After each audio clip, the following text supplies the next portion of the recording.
E nesse dia, Chorão passou por uma situação que o transformou profundamente. Inspirado nesse evento, ele fez uma canção que dominou as rádios do Brasil. E o mais incrível é que os versos que ele mesmo escreveu poderiam ter salvo a sua vida, assim como salvaram a de muitas pessoas. Eu sou Ingrid e hoje vou revelar a história por trás de Só os Loucos Sabem, de Charlie Brown Jr., aqui no canal Decifra Hits.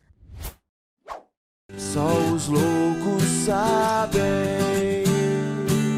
Para entendermos melhor o sentimento que Chorão quis passar na letra dessa música, precisamos saber qual era o cenário da banda naquele momento. Só os Loucos Sabem faz parte de um disco muito simbólico para o Charlie Brown. Camisa 10 Joga Bola Até na Chuva, de 2009, foi o último álbum de estúdio da banda antes da morte do cantor. Na época, Chorão disse que esse era um álbum mais objetivo e que demonstrava a maturidade alcançada pela banda santista depois de tanto tempo de estrada. E foi justamente desse pensamento que veio o nome do CD. Segundo o livro escrito pela esposa do cantor, Chorão viu uma reportagem do Pelé numa revista onde tinha foto do craque jogando bola debaixo de uma chuva pesada. Ele arrancou aquela página e colocou no mural de casa, bem em frente à sua mesa. Essa imagem, que para ele representava força e determinação, foi o que inspirou o nome do álbum. O título caiu como uma luva, já que era o 10º álbum de estúdio da banda e simbolizava os mais de 10 anos de carreira que os ensinaram a lidar com os altos e baixos que encontraram pelo caminho.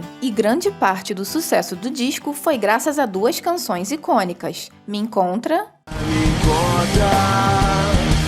Ou deixa eu te encontrar. E Só os Loucos Sabem, que foi inspirada por duas situações que abalaram profundamente a vida de Chorão. A mais recente delas aconteceu ainda em 2009, quando Charlie Brown foi fazer um show em Aracaju.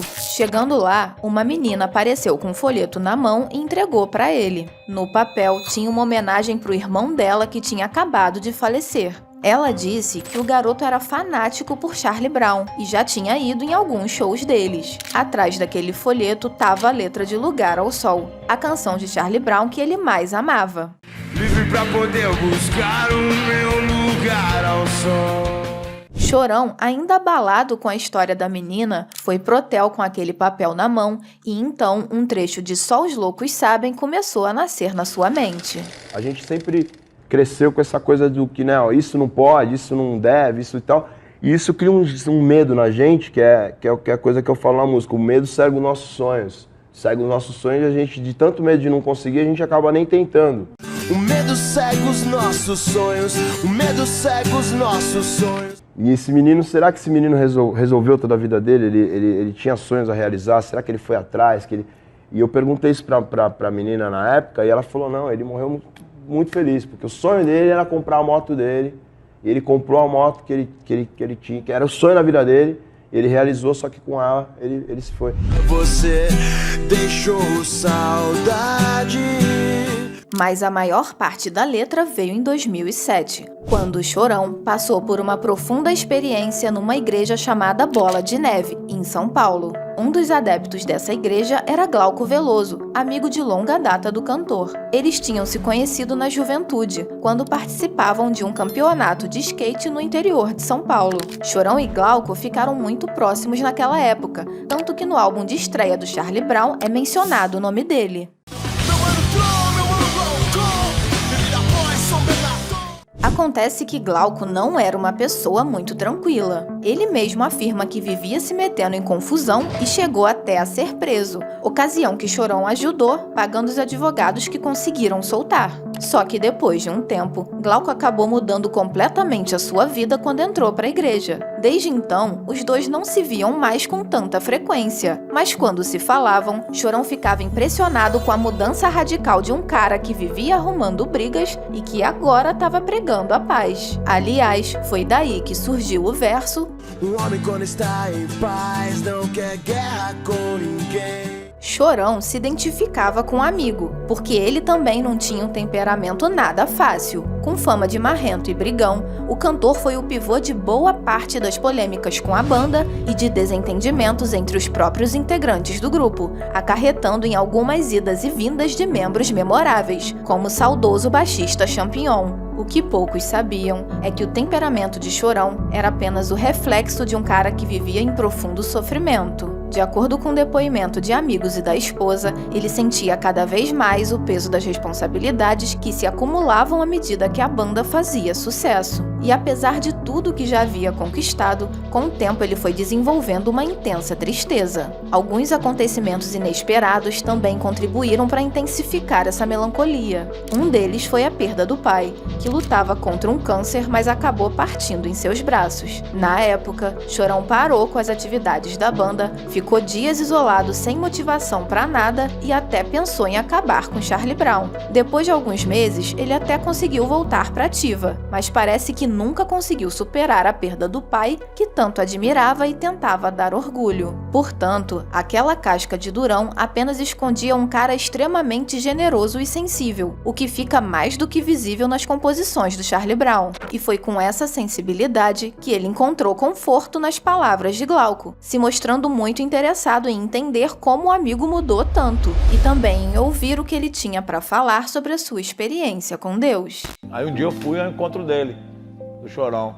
Aí eu falei, mano, aí comecei a trocar ideia das paradas mais, não das paradas da terra, tá ligado? Das paradas do céu. Comecei a trocar ideia e ele não piscava, tá ligado? Ele ficava só prestando atenção, tipo, com sede, querendo, que isso? Quero mais, vamos conversar. Numa dessas conversas, Glauco e um outro amigo chamado Tarobinha acabaram convidando o Chorão para ir no evento da Igreja Bola de Neve, onde também ia rolar a gravação do CD de um outro grande parceiro das antigas deles, o Rodolfo Abrantes, ex-membro do Raimundos. Rodolfo também decidiu largar uma vida de autodestruição para se converter para a igreja bem no auge do sucesso em 2001. Então Chorão ficou feliz com a possibilidade de reencontrar o amigo que já não via há muito tempo e acabou aceitando o convite. Compartilho vários amigos nessa igreja, o Rodolfo, o Glauco, o pastor aqui, Tarobinha, enfim, vários surfistas. E hoje eu vim aqui, senti um pouco dessa energia, dessa harmonia, enfim, foi muito legal, me senti muito bem aqui, então de parabéns aí, pessoal da Bola de Neve, o Rodolfo, todo mundo que gravou aqui hoje o seu DVD, bacana, foi bacana participar, aliás, na verdade nem participei, eu vim prestigiar mesmo e me senti abraçado mesmo, realmente legal, bacana, energia muito boa, valeu, recomendo, valeu. O problema é que o local estava muito lotado e as pessoas começaram a reconhecer Chorão mesmo naquela multidão. Mas dessa vez, o cantor não estava presente como líder do Charlie Brown. Ele queria ser só mais um no meio do povo. E Glauco, que conhecia o amigo muito bem, o levou para um lugar mais reservado, onde ele pudesse assistir a tudo em paz. Tanto a esposa quanto os amigos de Chorão relataram que ele ficou muito atento a tudo o que estava acontecendo, refletindo sobre as mensagens que ouvia e permitindo ser tomado pela energia que emanava daquele lugar. E foi dessa experiência que surgiram os versos.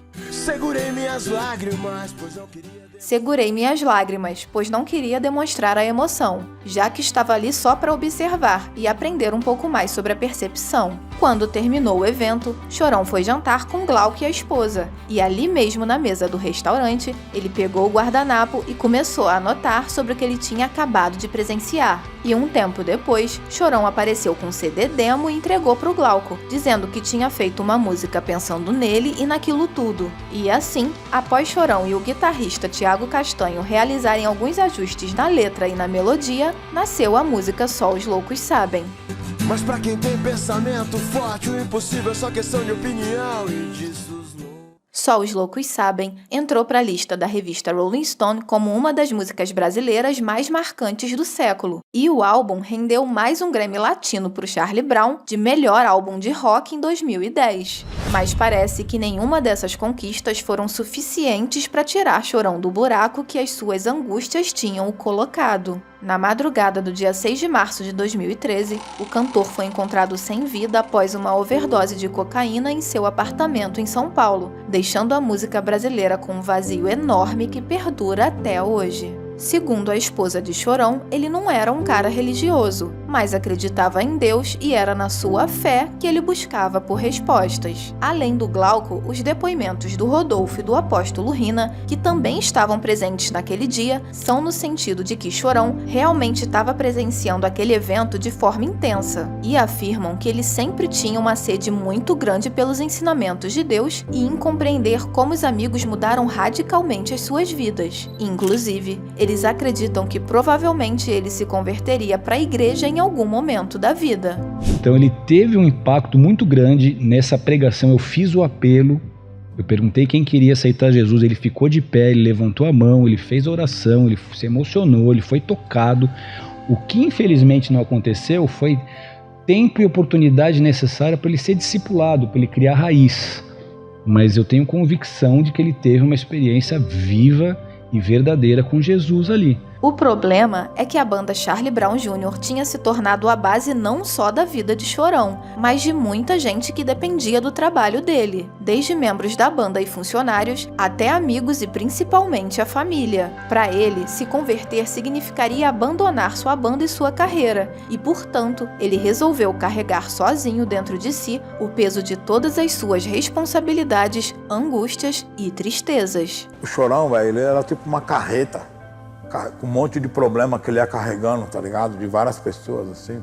Nessa carreta, velho, cheia de problema, eu não sei se sobrava espaço pros dele, velho. Acredite você ou não em religião, o fato é que assim como Rodolfo, Glauco e muitos outros, Chorão poderia ter encontrado uma saída para as suas aflições de uma maneira saudável. E nas próprias letras que escreveu, restam palavras que ele mesmo precisava escutar. Afinal, Alexandre Magno Abrão foi um ser humano tão incrível que os seus versos confortam, acalmam e alegram o coração de milhares dos seus saudosos fãs até hoje. Se você assistiu até aqui, deve ter gostado bastante do nosso conteúdo. Então, se quiser nos apoiar, é só clicar no botão Seja Membro. Eu vou ficando por aqui. Muito obrigada por ficar com a gente e até a próxima!